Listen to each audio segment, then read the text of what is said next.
Okay, good morning.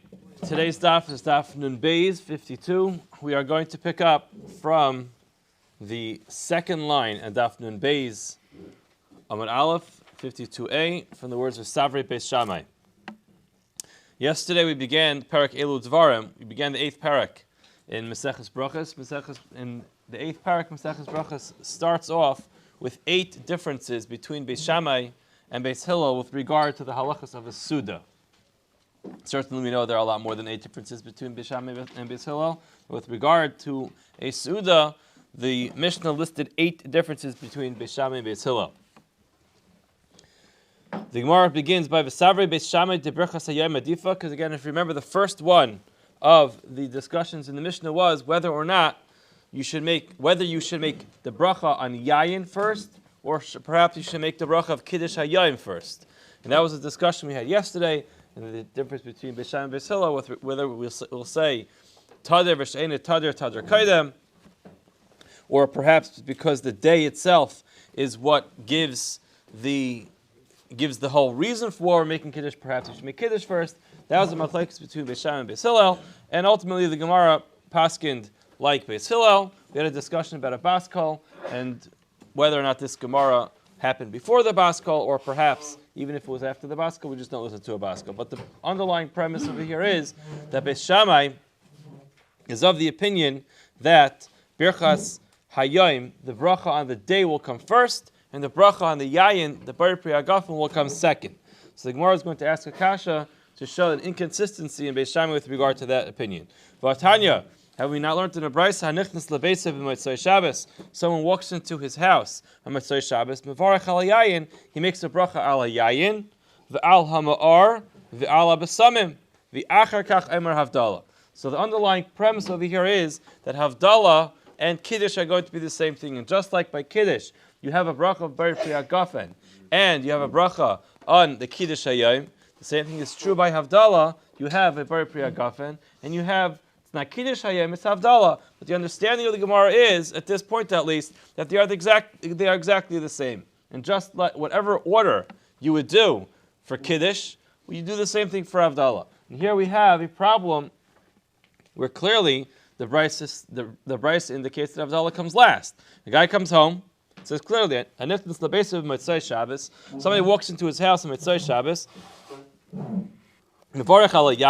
He begins by making a bracha al yayin, al ma'ar, which is bar marei eish, al basamim, which is the bracha al basamim, and v'achar kach aimer havdalah. Afterwards, let's say havdalah. V'im ein lo ela kais echad. What if the person only has one kais? Manichai la'achar hamazayin. Keeps it until after he eats, and he'll be mishalosh all of it afterwards. So this is assuming that he's going to be eating on Motzei Shabbos. He's going to want to bench as well. So he's going to want to bench on Motzei Shabbos, and he's going to want to have a kais when he benches. So in such a case, the Gemara says, the brayso says, you should leave it until after he finishes eating, and he waits until afterwards for everything. So the Gemara seems to find the problem over here that the brayso says you should make the bracha, the havdalah bracha, at the end. So the Gemara asks the obvious question: why is this the problem for Beis Shammai? Who says that this brayso has anything to do with Beis Shammai? Umimai de Beis Shammai, he who said that this brayso is related to Beis Shammai at all. Then Beis Hillel, maybe you're right. This brayso just is going in accordance of the opinion of Beis Hillel, and that's it. It has nothing to do with Beis Shammai. Beis Shammai maintains their opinion. They always say the bracha of the yom, whether it's kiddush or it's going to be havdalah, that will go first, and havdalah would go first as well. And this brayso simply is just not going according to the opinion of Beis Shammai. The Gemara says, "Laihi, it can't. We will not think. We can't possibly think that this brayso does not go with Beis Shammai. The Katani, it says in that brayso, me'ar, first you make bayir me'ar ha'esh, v'achar kach basamim. You first you make bayir me'ar ha'esh, and then afterwards you make the bracha on basamim. Uman shamat le de'islei haisvara.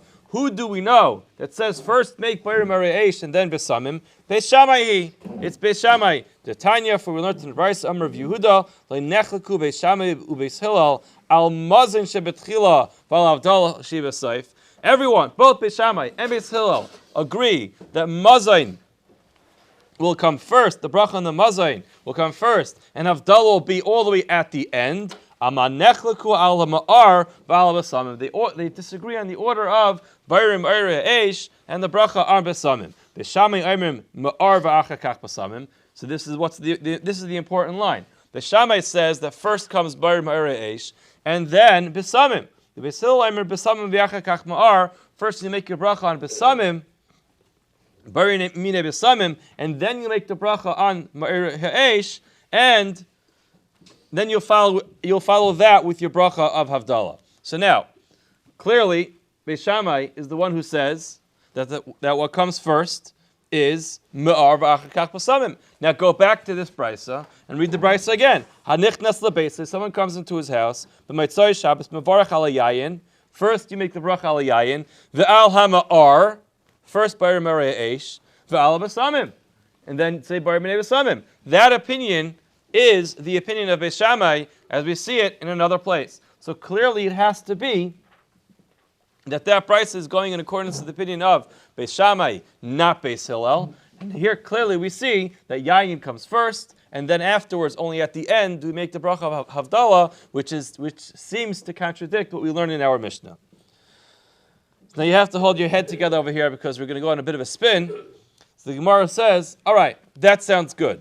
Umimayde Beis Shammai, who says that that's Beis Shammai, Va'ali b'd Rabbi Yehuda, and you're going according to the opinion of Rabbi Yehuda, Dilma Beis Hillel, maybe that brisa is the opinion of Beis Hillel, and still, Va'ali b'd Rabbi Meir, and it's going according to Rabbi Meir. Rabbi Meir is the Tan of our Mishnah. We're going to see on the Beis Amud Beis, the other side of this Amud, that our Mishnah is Rabbi Meir. So who said that again, the fact that Rabbi Yehuda discusses Beis Shammai and Beis Hillel's machlekes in that fashion, where the machlekes between Beis Shammai and Beis Hillel is in the order of Bayrim Aryeh Eish and Bayrim Minei Besamim, that's only according to the opinion of Rabbi Yehuda. But clearly in our Mishnah, doesn't seem to say like that, because our Mishnah says Beis Hillel Amrim Ner Ubesamim. Right? Ner Ubesamim. Mazayin v'Havdalah. So clearly our Mishnah is going in the other order. Beis Shammai, that's the wrong place. Now I just was going back to the Mishnah to point to where the opinion of Rabbi Meir is.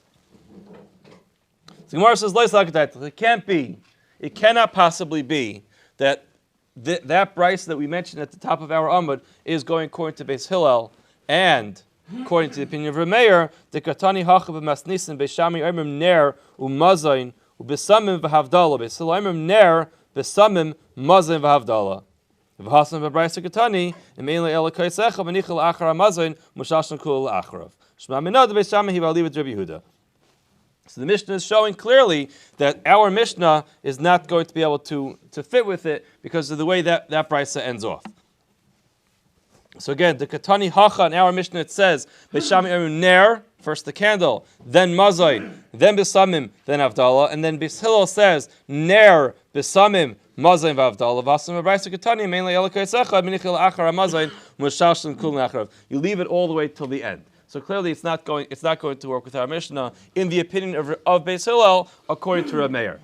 If we're able to keep this all together. So it can't be our Mishnah, it can't be that brisa at the top of the page really coincides with our Mishnah according to the opinion of Beis Hillel in the opinion of Rabbi Meir. Rather, it must be that brisa at the top of our page goes in accordance of the opinion of Beis Shammai in the opinion of Rabbi Yehuda. And now we're getting back to our question. We call Makam Kasha. So after we establish that to be a fact, that indeed the brisa at the top of our page does follow the opinion of Beis Shammai, and it follows the opinion of Beis Shammai according to Rav Yehuda. Now we have a problem. Why is it that in our Mishnah it seems to say that Beis Shammai always says you're going to make the bracha on the yayin first, and only afterwards you're going to make the yayin?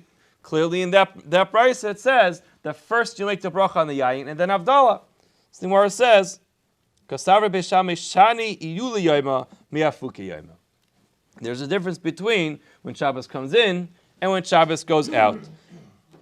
Ayula yoma kama de makdaminon adif, afuki yoma kama de machrinon lei adif.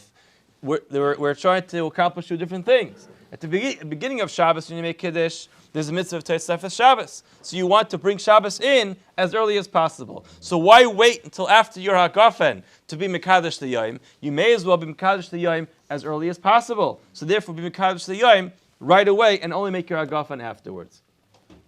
On the end of Shabbos, says Beis Shammai, we have no problem flipping it around. Make your Hagafen first. You can make a Hagafen all Shabbos. It doesn't end your Shabbos. Your Havdalah we're going to push off until the end of your Havdalah ceremony, which is going to make your Shabbos last a little bit longer. Kihechi Deloi Lahavi Alon Kemasai. So Shabbos should not look like it's a burden on us, and we therefore push it off as long as possible. It's very interesting, actually. In halacha, we find that this is brought down la halacha, and in Siman Reish Tzadik Gimel, in Shulchan Aruch it talks about pushing off the end of Shabbos a little bit. And you see that even if what would seem to be a very small, insignificant amount of time, again, it's first of all, any amount of time is a Tosefes Shabbos. Both at the beginning and at the end, any amount of time counts as Tosefes Shabbos. And besides for that, it's more, like, as the Gemara seems to indicate, it's more. The idea over here is more what you're trying to show about your view of Shabbos. If you're trying to get rid of Shabbos as soon as possible by making that bracha first, that's what Beis Shammai is coming to avoid, to push it off as much as possible. And this goes so far as the minig to stretch out the word v'hu rachon. You're stretching out one word, all of 1.5 seconds. But there are those who stretch out the word of hurachim. In our shul, we have the minhag, which is actually brought down in the Shabura for this reason, to sing Mizmorei Tehillim before Ma'ariv starts on Motzei Shabbos. So if anybody was ever wondering, what is that people are doing before Ma'ariv?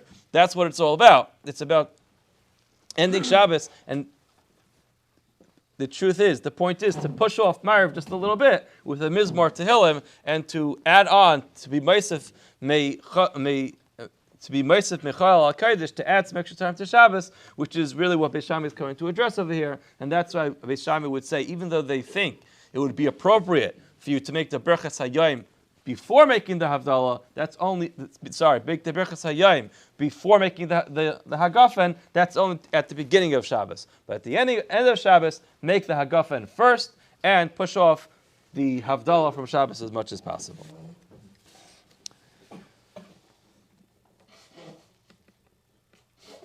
Now the Gemara challenges that V'savri Beis Shammai Berachos HaMazon to a kais. So just on the general idea, the whole idea of needing a kais for Havdalah is something which the Gemara challenges.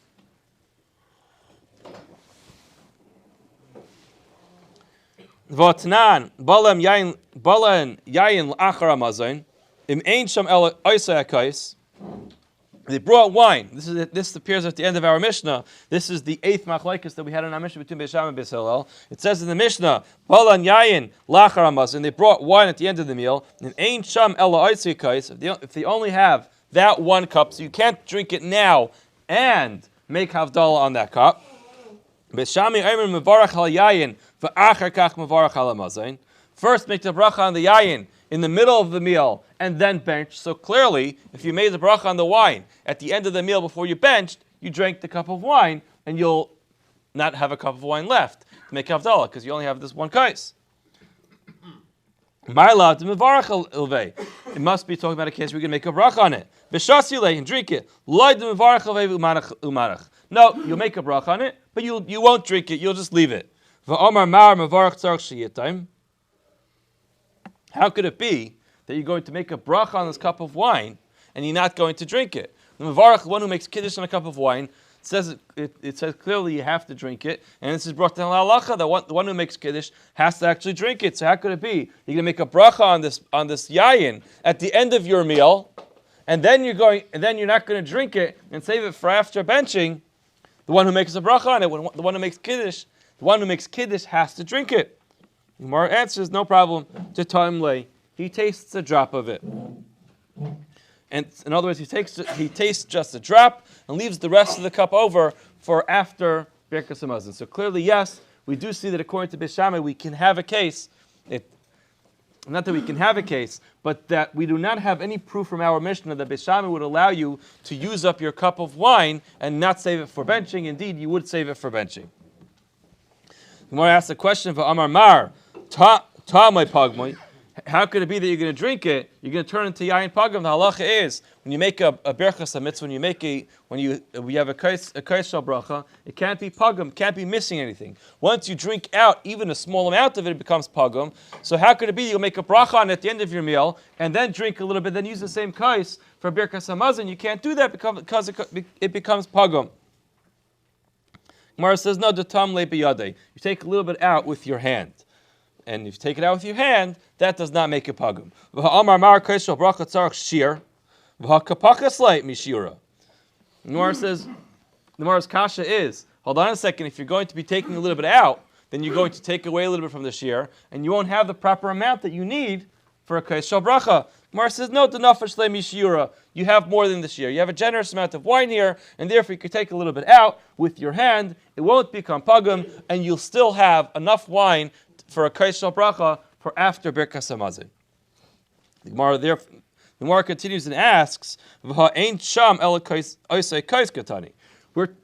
forget what we're talking about. We're discussing a case when you only have one cup of wine. That's why we have this problem in the first place. Because you only have one cup of wine. The question is, when should you drink it? So now if you'll take out a little bit, so then it's going to become pagum. So what do you say? You're only taking a tiny drop, and you're not making it pagum.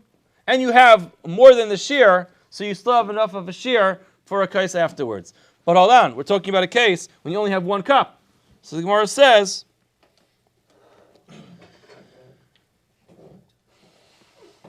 Trei lehavi. He doesn't have enough wine to fill up 2 full cups with a shear of wine. Umichad nafish. So he has more than a revius of wine. He has more than the required amount for a revius, but he does not have enough for 2 full cups of a revius. And therefore, he can't drink the whole thing for the first cup. So he drinks only a drop, but he still, even after he drinks that minute amount, he still will have enough of a shear to have a revius for a second kais shel bracha. But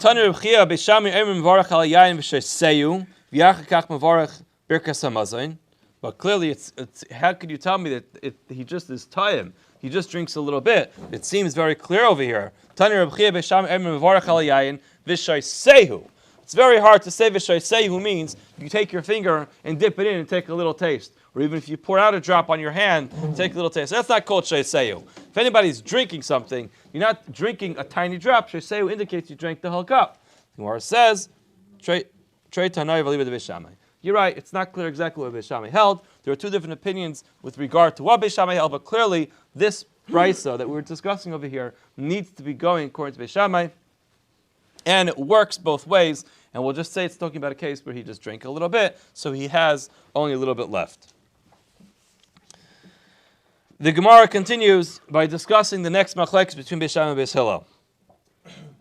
Before we begin this, I'm just going to give a very brief hakdama to remind everybody of a few hilchos tumah v'taira.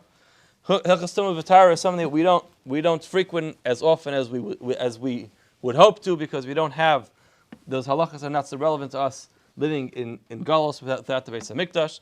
But hopefully very soon they'll be very relevant to us. So this is something which it's not rocket science. It works pretty logically, but there are a few things that we need to just keep in mind in order to understand the next Gemara. Number 1. The progression of Tumah starts off with Aviyah Avaisa Tumah, and then after Aviyah Avaisa, this is all clear in the beginning of Maseches Kalim. It discusses the progression. You have Aviyah Avaisa Tumah, which, for example, would be a mace, and then you have somebody who touches a mace, a corpse, a dead body. That person becomes an Avatuma, and then it progresses as a Rishain, a Sheni, and a Shlishi. Generally speaking, we're not going to have a Shlishi with Tumah. If we're talking about chulin, unless we're talking about something which is kachem or it's truma, we're not going to have a shlish l'tumah. And this is very important to keep in mind. This is probably the most important thing to keep in mind for today, is that mashkin. There are a number of types of mashkin. There are 7 mashkin. The way to remember which mashkin they are is yad, shachat, dam.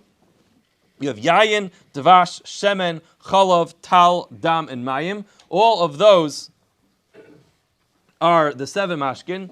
Those 7 mashkin have a din midrabanan, that regardless of where they find themselves on the progression of tumah, they always notch themselves up to a rishon l'tumah midrabanan. So any one of these mashkins, even if they're touching something which is a sheni l'tumah, they won't become a shlishi l'tumah. They will notch themselves back up to being a rishon l'tumah. Why is this? This is a din midrabanan.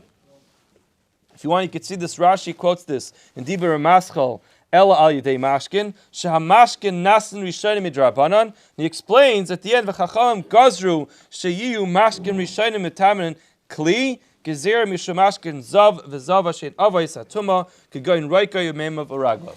Since the halacha is that Mashkin Shel Zav, if it will be whether it's saliva or it's shechva zera or other mashkin of a zav or a zava, halacha is that's always an avatuma. Chazal therefore were geyser or other mashkin, other liquids. This doesn't include any other liquid, doesn't include any fruit juice. It has to be one of those zayim mashkin. Any one of those zayim mashkin automatically notch themselves back up to being a rishon l'tumah, and therefore they could be metami something else. So in a case where you would have a problem, well, it's not really a problem, but in a case where something would not be able to be metame something else, if you were to insert a liquid medium in the middle, for example, mayim, that would create a situation where you can now transfer the tumah from one keli or from one thing to another thing. So just to be very clear, if you have something which is a sheni or shlishi tumah, it cannot transfer tumah to something else unless there's a liquid medium. How does the liquid medium help? Because the liquid always gets notched up to a rishon l'tumah, and the rishon l'tumah can be metame something else. Now, with that said, let us begin the next machlekes between Beis Shammai and Beis Hillel. Tana Rabbanan, Beis Shammai omrim, noitn yadayim v'achar kach moizgen es hakos. First, you'll wash your hands, and then you're going to fill up the cup with wine. Shemata omer moizgen es hakos, because if you're going to suggest that a person should first pour the cup or dilute the cup of wine, because Shammai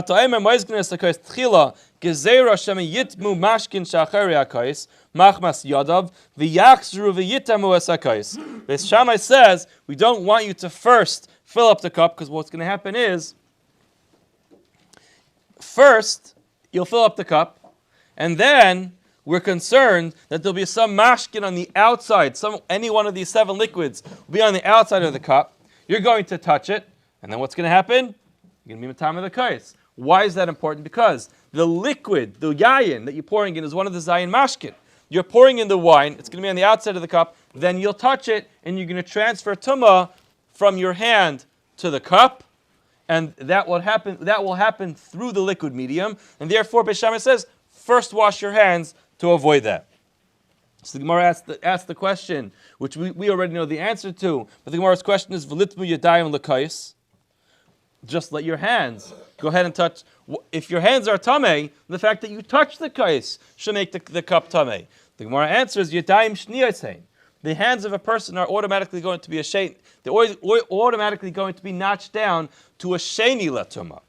Ve'ein sheni ois shlishi b'chulin ella al yedei mashkin. When we're referring to chulin, if we're not talking about truma or kachim, we're just talking about regular, everyday items, everyday foods, a yad, a hand, which is a sheni, cannot make a shlishi. So a yad, which is tamei, cannot make a cup tamei just merely by touching it. It would have to have that liquid medium in the middle, because the liquid medium notches the tumah up one level to a rishon l'tumah, and now it's able to be matama that kais. So therefore, Beis Shammai says, to be smart, first wash your hands, and then, after that, you should fill up the cup with wine. It's like this, you won't have a scenario where the wine is going to serve as a medium to be able to notch up the tumah from your hands and then transfer it to the cup.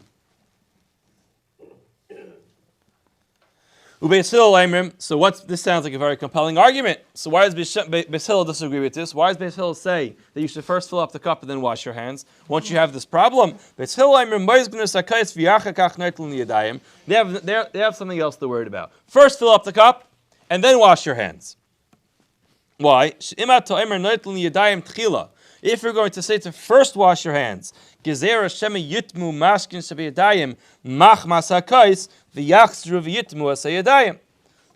Hillel says you're going to wash your hands, and it'll be one of those days that there's no more paper towels left, and the ear dryer is not working, so your hand's going to be a little bit wet, and you're going to go ahead and touch your cup. So what's going to happen? There'll be tumah in the cup, and now the water on your hand transfers the tumah back from the cup back to your hand, so you're just back to square one. So you're going to wash your hands first, and then go ahead and touch the cup. The water on your hands is just going to bring you back to square one. You find yourself washing your hands dozens of times in the morning, and every time you touch the cup, you become tummy again. So the Gemara asked the same question. V'nitmu kais liyadayim. So even if his hands are dry, the cup will be matami his hands. The Gemara says, no, ain't kli matami adam. A kli can't be matami adam. A kli does not have the ability to matami the person. V'nitvi lamashkin shebesaychai. So hold on a second. If you're telling me you're using a cup which is tamei, so then you have a bigger problem. Because your cup is tamei, you're pouring your wine into the cup, the wine becomes tamei. So how are you going to drink it?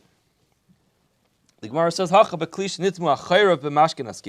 talking about a keli where only the outside became tamei through mashkin. The teichai tar v'gabai tamei. The halacha is when it contacts tumah on the outside, the only thing that becomes tamei is the outside of the keli and not the inside. Ditnan, for we learned in the Mishnah, klisha nitmach acher b'mashkin. If you have a keli where the outside of it became tamei with mashkin, acherov tamei and the outside becomes tamei.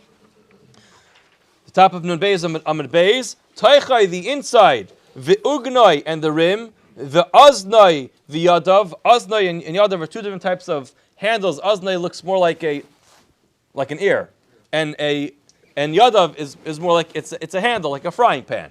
So any one of those, whether it's the outside rim, or it's going to be a handle that you can use to hold the cup, like a mug could have a handle on it, or it will be a frying pan that has a longer handle, like a stick. Any one of those are going to be tahar. Nitma taichai. What happens if you have something which is tummy, which goes inside the cup? Nitma kulei. The whole thing becomes tummy. So now clearly we have a dispute between Beis Shammai and Beis Hillel. What would be worse? What do we have to worry about more? Do we have to worry that there's going to be mashkin on the outside of the keli, and your tummy hands are going to transfer tumah to the keli? Or, according to Beis Hillel, we're more concerned that you're going to wash your hands, become tahar, and then you're going to have a tummy keli transferring tumah back to your hands. So, b'maik mifagi, what is the point that they are arguing about? Beis Shammai savri asul l'shtamish b'klish nitma achayra b'mashkin gezer mishum nitzaitzis.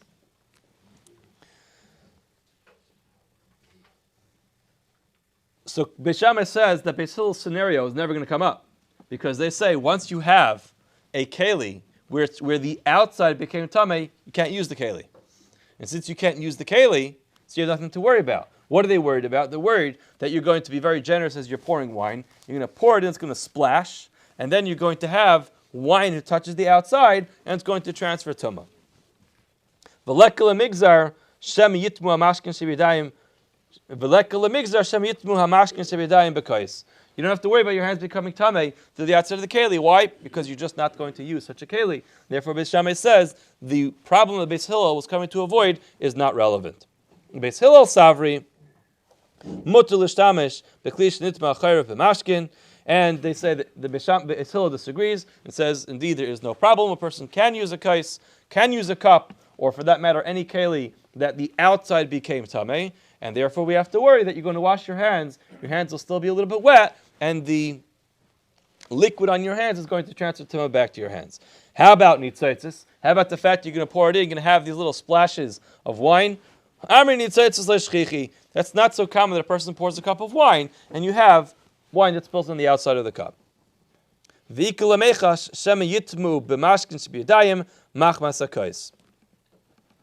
therefore, Beis Hillel recaps that we are indeed worried that you're going to make your hands tamei through the liquid on your hands, and therefore your hands will become tamei.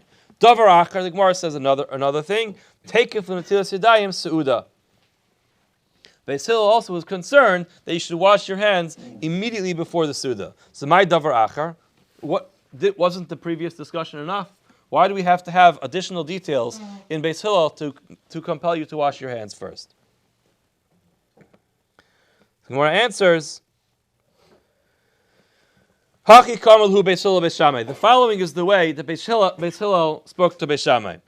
Lidid Chu Tamrisu Asul Ishtamish B'Kli Shachar of Tmeyin Tigazrinim Mishum Nitzaitis Afilu Hachi Ha'adifa to take it to us Daim Suda. Beis Hillel was not just coming to defend their own opinion, but they really wanted to defend their opinion, even according to the opinion of Beis Shammai. And what they said was, Beis Shammai, we understand that you're concerned about a person using a cup where the outside became tamei. We want you to know that we think it's okay. We'll give it to you. We'll grant you the fact that it's concerning, but it's certainly more concerning that a person should wash his hands immediately before the meal. And therefore, Beis Hillel disagreed with Beis Shammai, and therefore they said they should first. And therefore, Beis Hillel said you should first pour the cup and then wash your hands. It's like this, the washing of your hands will happen immediately before the Suda. Beis Shammai are mekaneach. So now getting back to our Mishnah, the third machlekes between Beis Shammai and Beis Hillel was, when you dry your hands, what do you do with the napkin? So again, this was not just some trivial machlekes of where to put it, of what proper etiquette demands of you, of where it should go. Rather, it's a machlekes again of great significance. And yes, this is going to take us back into the sugya of Tumah and Taira just for a few more minutes. But Baruch Hashem, a very riveting Gemara in Hilchos Tumah and Taira. Tanu Rabbanan, Beis Shammai Oimrim, Mekaneach Yadav b'mapa Manicha al Shulchan. You wipe your hands on a towel. What do you do with the towel? Manicha al Shulchan. You put it on the table. She'imata Omer ala Kases. If you're going to put it on the pillow or the cushion that you're sitting next to, Gzeira Shemi Yitmu Mashkin Shebemapa Machmas HaKeses. The Yachzru V'Yitmu Sayidayim. The same thing, a similar type of chashash. You have a cloth which you made wet. Making something wet is highly significant. Why? Because making something wet gives that medium for tumah to transfer. Because even if tumah moves its way down the line, and it's only a sheni la tumah, when it gets wet, when you have one of the zayin mashkin which touch that tumah, it automatically brings it back up. It raises it up a level to being a rishon la tumah. So they're concerned, if you're going to put it on the pillow,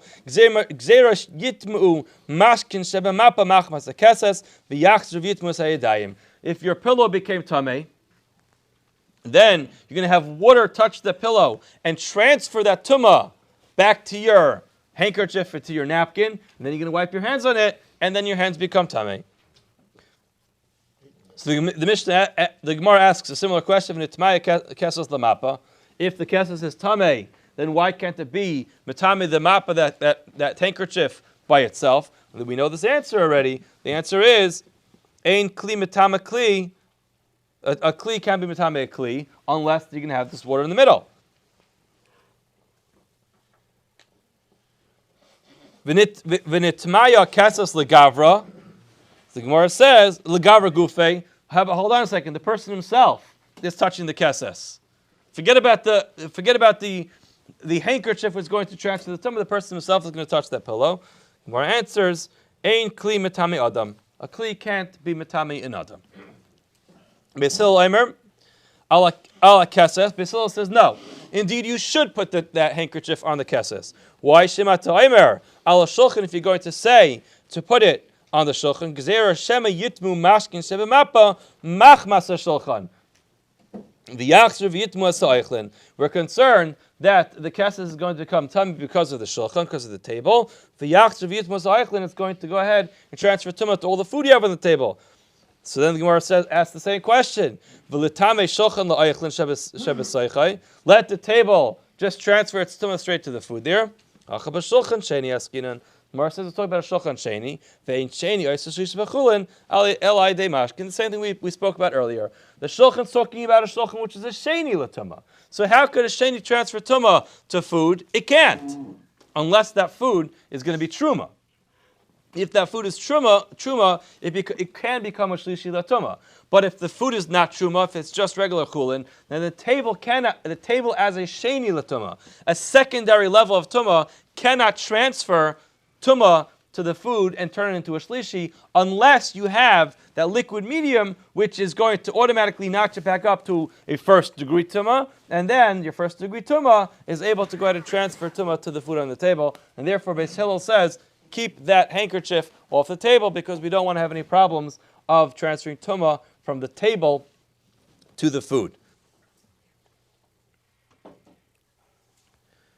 So what is, again, the point of their dispute? Beis Shammai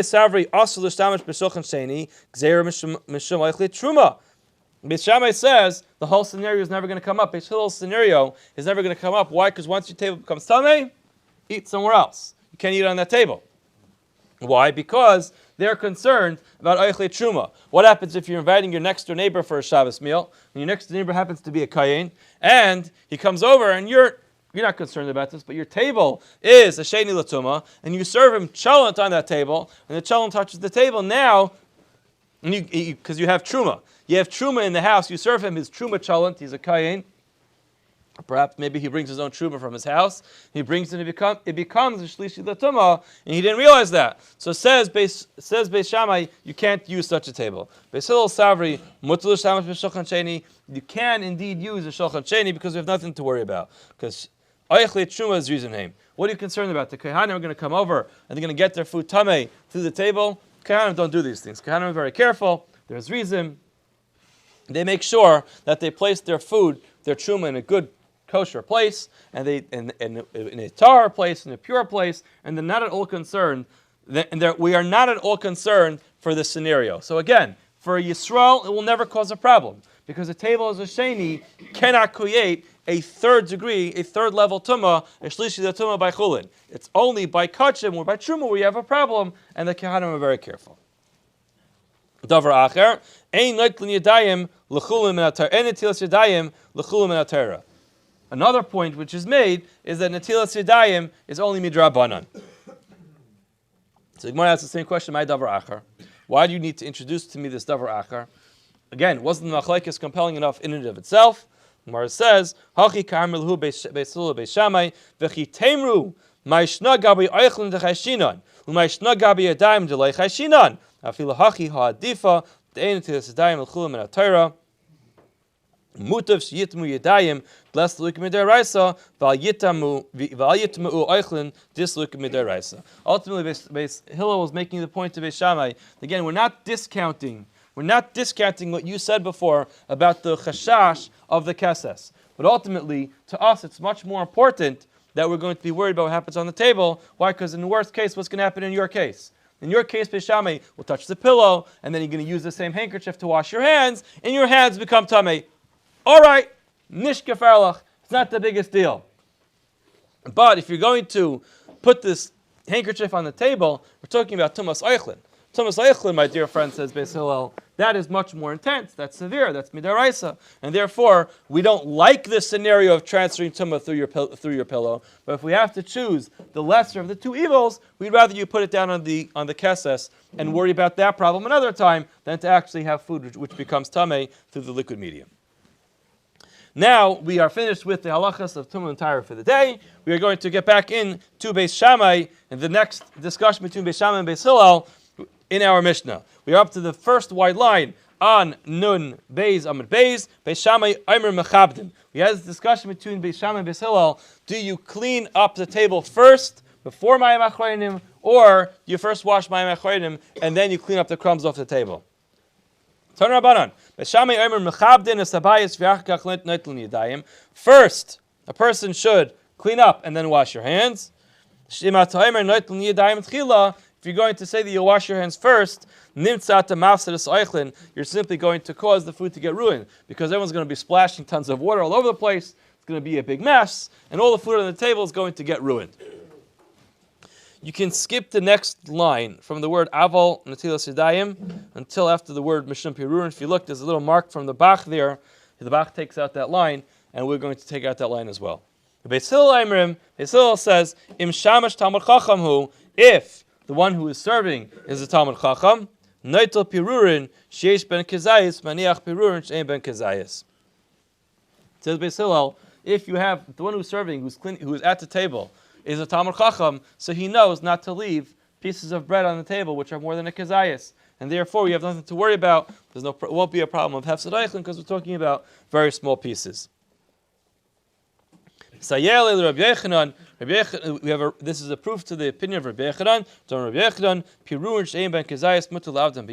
If you have small little pieces of bread which are less than a kezayis, a person can just discard them. So what is the subject of the machlokes between Beis Shammai and Beis Hillel? Beis Shammai savri aser l'shtamash b'shamash ha'aretz. Beis Hillel savri aser l'shtamash b'shamash ha'aretz. Beis Hillel says the person should not have someone serving him in his house if the person is an ha'aretz. And therefore, he'll always know what to do. And this is very significant, especially in the times of the Mishnah. We just discussed the whole amud of being careful exactly how to handle food, because if you handle it incorrectly, it's not just like basar b'chalav. You have added halachas on top of that with regard to tumah and taira, and now we're seeing halachas of bal tashchis. So therefore, says Beis Hillel, don't even bother getting someone to serve you if he doesn't know these halachas. And therefore, if he knows the halachas, he'll take off the large pieces of bread, and you don't have to worry about the water from Mayim Achrayim spilling all over it. The Shammai Savri, the Shammai says, "Mutar l'shamash b'shamash ha'aretz." You can indeed use a shamash, someone to serve you who is not a Talmud Chacham, and therefore he was concerned about washing your hands first because you're going to ruin the bread. Amar Rabbi Yosef bar Chanina, Amar Rav Huna, b'kulei pirkei halacha k'Beis Hillel, bar mehad halacha k'Beis Shammai. Says Reb Yosef bar Chanina, Amar Rav Huna, that in this entire parak, in every one of the other eight disputes between Beis Shammai and Beis Hillel, we're going to paskin like Beis Hillel over Beis Shammai. However, says Rabbi Yosef bar Chanina, in this case, we do paskin like Beis Shammai, and therefore you should wash your hands first. But that does not last too long. Rabbi Oshia masni ibcha b'hanami halacha Beis Hillel. Rabbi Oshia learns the opposite and says, no, indeed we do paskin like Beis Hillel here as well. Next case, Beis Shammai Oimrim. Ner u'mazayin. First, you do ner, and then mazayin. If you go back to the Mishnah, you see Beis Shammai says, first ner, then mazayin, then besamim, then avdallah. Beis Hillel agrees that ner comes first and avdallah comes last. The discussion is whether you do besamim first, or you're going to do mazayin first, which is benching. Because it's talking about a case where a person has still not benched from the shalosh shudas yet. So he still has to bench. The question is, where does he put that bracha in with regard to the other brachas? Rav Huna bar Yehuda ikla lebei Rava. Rav Huna bar Yehuda, he came to visit Rava, and chazi la Rava de barach ha-besamim bareishe. He saw that he made a bracha on besamim first. Amar lei, he said to Mechti, let's see what's going on here. Beis Shammai Beis Hillel amar le pligi.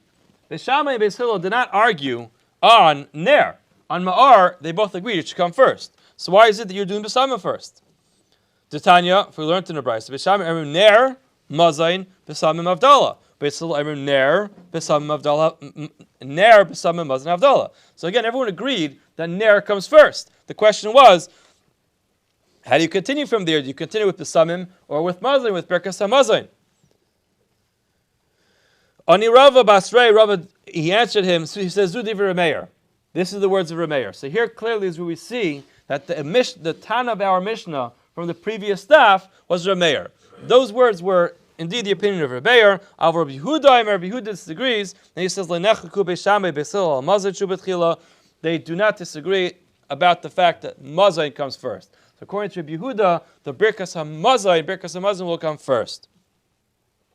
And then Al Havdalah, and Havdalah comes at the end. Shehi Basayif. Amal Nechlaku Al Ma'ar Val Besamim. The Machlekes is, do you do Vayrim Mayre Eish first, or do you do Besamim first? Besamim Emra Ma'ar V'Yachkach Besamim. First, you're going to make the bracha of Vayrim Mayre Eish, and then you're going to make the bracha on Besamim. Beis Hillel Emrim Besamim V'Yachkach Ma'ar. Beis Hillel says you do Besamim, and afterwards you do Ma'ar. As we know, we are noyeg like Beis Hillel, that we do besamim first, and then afterwards ma'ar. The simile that's given in Shulchan Aruch for this is to remember the word yavna.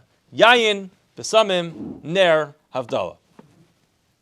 There is others have another way of memorizing it, which is yayin because you drink it first, and then you slowly progress up to besamim, which goes to your nose, and then ner, you use your eyes to see, and havdalah is something which you're being mavdeh because it's the chal. So if you progressively go up in your senses, the functions of your head, that's how you remember which one to do first.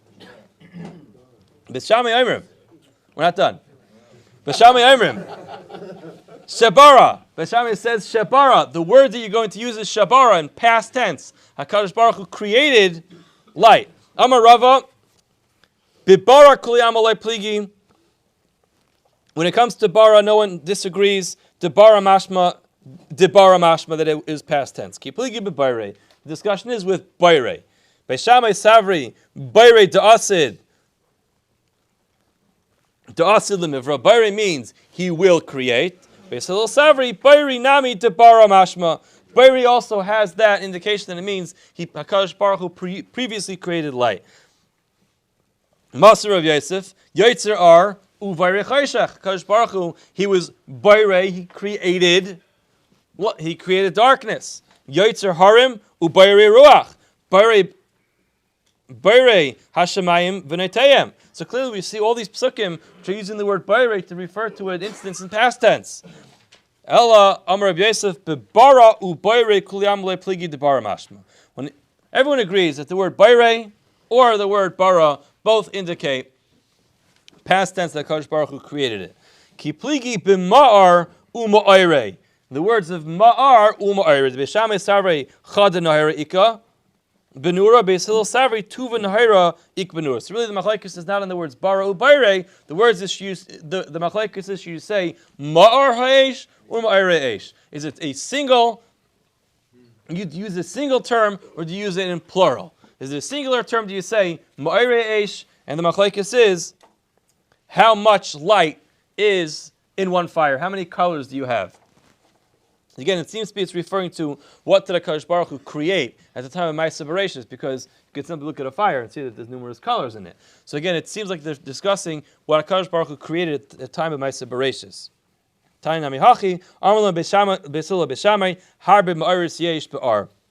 are a number of ma'aris in Ar. There are lots of different colors inside the Ar. Get one more Gemara in? I think we can do it.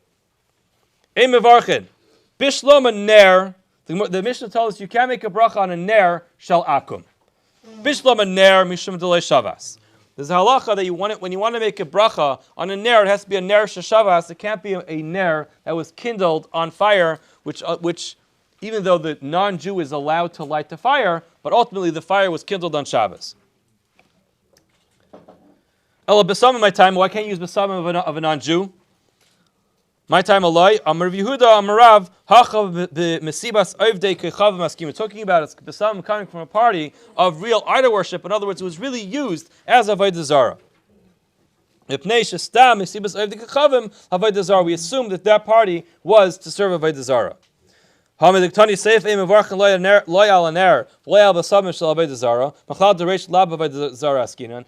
tell me that what we are worried about in the first case is besamim that was used for avodah zarah? It's clearly spelled out in the next line of the Mishnah. You can't use besamim of avodah zarah, and that would obviously indicate that the first line is not talking about that. Amar Chanina.